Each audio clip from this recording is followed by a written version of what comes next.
Dans le placard à balai d'Il Giardino, Brooke crie à Ridge de s'arrêter et se précipite vers Deacon, par terre, pour voir s'il va bien.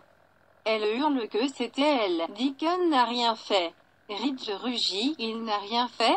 Il se précipite à nouveau vers Deacon et Brooke tend une main pour l'arrêter. Ridge se moque de son arrivée et la première chose qu'elle fait est de vérifier Deacon. Il se moque du fait que Deacon boit avec un alcoolique pour pouvoir se glisser dans son lit et demande « Quel genre de femme défend un homme comme ça ?» Il ajoute « S'il vous plaît, pas plus. S'il te plaît. » Chez Forrester Création, Hope dit à Steffi d'arrêter de parler comme si sa mère et son père avaient une liaison. Il y avait de la boisson, un baiser, les choses sont devenues incontrôlables. Steffi se moque de cette prise et informe qu'elle doit croire que l'emprise de Brooke sur son père touche à sa fin. Hope comprend qu'elle blâme Brooke pour que Ridge ait quitté leur famille. Mais c'est en fait son père qui a choisi de partir. Elle pense que Steffi sous-estime l'engagement de Ridge envers sa mère. Steffi soutient que Brooke est revenu à ses anciennes habitudes en trompant son père. Elle demande à Hope. Comment pouvez-vous défendre ce que Brooke a fait avec Deacon? Hope soutient que sa mère a rechuté et que son jugement a été altéré. Steffi pense que ce n'est toujours pas une excuse pour sortir avec Deacon. Hope rappelle à Steffi qu'elle aussi a fait des erreurs. Elle invite Steffi à la blâmer si elle a besoin de blâmer quelqu'un. C'est sa faute si Deacon était à la maison ce soir-là. Steffi ne laissera pas Brooke s'en tirer et n'imagine pas que son père le fera non plus. Steffi informe que son père n'a pas changé et que sa mère a ouvert la porte de cet accident de train. Hope répond. Pour moi, Steffi demande à Hope d'arrêter d'essayer de la défendre, c'est embarrassant. Hope dit que la seule opinion qui compte est celle de Ridge. Il se demande s'il lui pardonnera encore une fois. Steffi pense qu'elle jouera son père pour un imbécile. Il n'obtiendra jamais le respect de Brooke, mais il l'obtiendra toujours de sa mère. Hope est désolée que Ridge ait été blessé, que sa mère soit tombée du wagon avec Deacon et qu'elle ait poussé trop fort pour que tout le monde laisse entrer Deacon. Steffi pense qu'elle devrait mener une véritable campagne pour réunir ses parents, car, bientôt, Brooke va être libre. Mon père en a fini avec ça. Dans son bureau, Taylor se précipite pour annoncer la nouvelle de Brooke et Deacon à Ridge. Sheila entre et dit, vous devez être psychique. Tu as choisi exactement le bon moment pour entrer à la maison. Taylor n'est pas sûre de ce qu'elle veut dire et demande ce que Sheila fait là. Sheila voulait venir dire à quel point elle est heureuse pour elle et lui faire savoir qu'elle fait partie de l'équipe Taylor.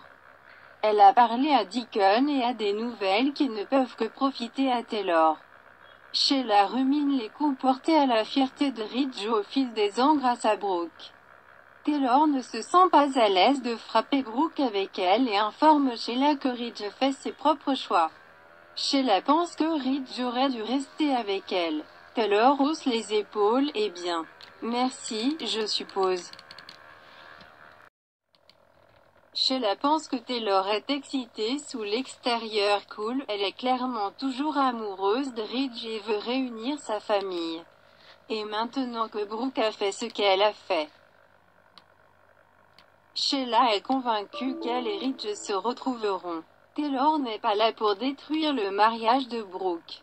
Sheila s'enthousiasme que c'est la beauté de cela, elle n'a même pas besoin de le faire, Brooke l'a fait elle-même. Elle pense que le destin de Ridge n'est peut-être pas avec la blonde après tout. Taylor dit que Brooke a fait une erreur. Sheila rigole, tu penses? Quand Taylor répond à une page. Sheila clignote pour échanger les bouteilles de champagne et marmonne que chaque petit morceau se met en place. Taylor revient et se demande à haute voix quel a été le déclencheur pour que Brooke recommence à boire. Sheila demande. Cela aurait-il pu être Deacon? Taylor confirme que cela aurait pu être le cas s'ils buvaient ensemble, mais elle pense qu'ils ne le sauront probablement jamais. Sheila pense que le mal a déjà été fait. Dans le placard à balai, Ridge crie à Deacon de se taire. Brooke pousse sa poitrine pour les séparer. Ridge lui demande pourquoi elle fait ça, comment restez-vous là et défendez-vous ce type? Brooke récapitule à quel point elle est désolée pour ce qui s'est passé cette nuit-là. Elle ne sait même pas comment c'est arrivé, mais elle doit le posséder. Ridge ne le fait pas. Il n'en peut plus. Brooke est atterré. Ridge, qu'est-ce que tu dis? Brooke ne veut pas que l'un d'eux se retrouve à l'hôpital et insiste sur le fait que Deacon n'a rien fait de mal. Ridge ne peut pas comprendre ce que cela signifie pour elle.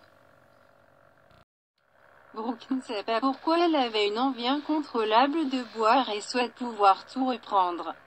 Ridge aussi. Brooke rappelle à Ridge qu'il a dit qu'il l'aimait et qu'il pourrait s'en sortir. Ridge déclare qu'elle était avec Deacon et ne lui a pas dit, ils ont dû le découvrir par un petit garçon. Brooke le supplie de lui pardonner, ils peuvent dépasser cela, ensemble. Ridge rappelle à Brooke qu'il lui a dit qu'il ne voulait pas que ce type entre et sorte de leur vie. Brooke réitère que rien ne s'est passé. Ridge rugit, il a dormi dans mon lit, c'est quelque chose. Deacon intervient et Ridge lui crie, tais-toi. Brooke se tient la tête et crie à Ridge d'arrêter. Ridge ricane, oh désolé, ai-je crié après ton garçon? Désolé. Il ne sait pas si Brooke n'a pas entendu ses avertissements ou s'en fichait. Brooke soutenait juste sa fille. Ridge crie, comment ça s'est passé avec cet idiot le soir du Nouvel An pour soutenir votre fille?